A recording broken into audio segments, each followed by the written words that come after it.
Sir central minister அவர்கிட்ட கேட்கும்போது இது என்ன ஏடிஎம் இவங்க கேட்ட உடனே அந்த அமௌண்ட்டை நான் வந்து அவங்க அப்பா வீட்டு കാശ് കേട്ടോ നിങ്ങൾ കേട്ടില്ലേ ഉദയനിധി സ്റ്റാലിൻ വീണ്ടും യാതൊരു വിവരവുമില്ലാതെ വിവരക്കേടുമായിട്ട് രംഗത്ത് വന്നിട്ടുണ്ട്.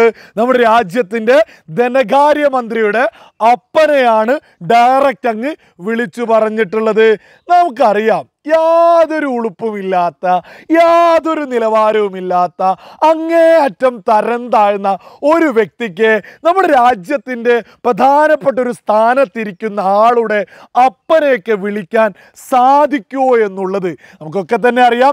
ഈ വിവരം കെട്ടവന് ഈ സനാതനധർമ്മത്തെ തോന്നിയതുപോലെ കുഷ്ഠരോഗത്തോട് പോലും ഉപമിച്ച സമയത്താണ് നമ്മുടെ രാജ്യത്ത് നടന്നിട്ടുള്ള പ്രധാനപ്പെട്ട ഒരു ഇലക്ഷനിൽ 3 സംസ്ഥാനങ്ങളിലും കൃത്യമായിട്ട് ജനങ്ങൾ മറുപടി കൊടുത്തിട്ടുള്ളത്. അതിൻ്റെയൊക്കെ ഒരു കാരണം എന്ന് പറയുന്നത് ഇന്ത്യ മുന്നണിയുടെ ഭാഗമാണല്ലോ ഇവനും ഇവൻ്റെ അപ്പനും ഉൾപ്പെടെയുള്ളവർ.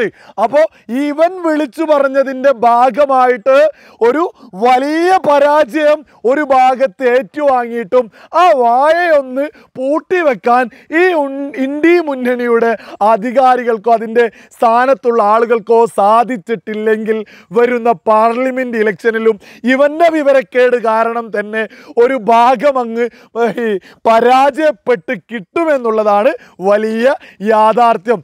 ഇന്ത്യ മുന്നണിക്ക് ഈ പ്രതിപക്ഷമെങ്കിലും ഔദ്യോഗികമായിട്ട് കിട്ടണമെങ്കിൽ ഇവനെ പോലെയുള്ള വിവരം കെട്ടവന്മാരുടെ വായിൽ വല്ല തുണിയും ചിരുതി വെക്കാൻ ശ്രമിച്ചോളൂ. ഇനി ഇതിന് കൃത്യമായിട്ട് നമ്മുടെ നിർമ്മലാ സീതാരാമൻ മുഖത്തടിച്ചതുപോലെ മറുപടി കൊടുത്തിട്ടുണ്ട്. നിങ്ങളൊന്ന് കേട്ടു നോക്കൂ.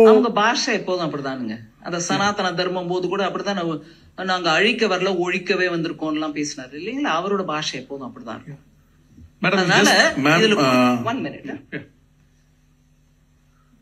அவங்க அப்பா வீட்டு பணமா அப்படின்னு கேக்குற மாதிரி எல்லாம் பேசுறவங்க அவங்க அப்பா வீட்டு சோத்தை வச்சுட்டு அவர் இன்னைக்கு பதவி அனுபவிச்சுட்டு இருக்காரா அப்படின்னு சொல்ல முடியுமா?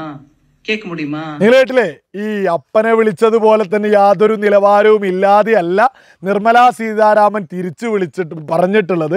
വളരെ നിലവാരത്തിൽ തൻ്റെ അപ്പൻ്റെ, അതായത് ഈ ഉദയനിധി സ്റ്റാലിൻ്റെ അപ്പൻ്റെ സ്വത്തെടുത്ത് പദവിയിലെത്തിയതാണ് എന്ന് പറഞ്ഞാൽ ശരിയാണോ എന്നുള്ള രീതിയിലൊരു ചോദ്യമാണ് ഉന്നയിച്ചിട്ടുള്ളത്.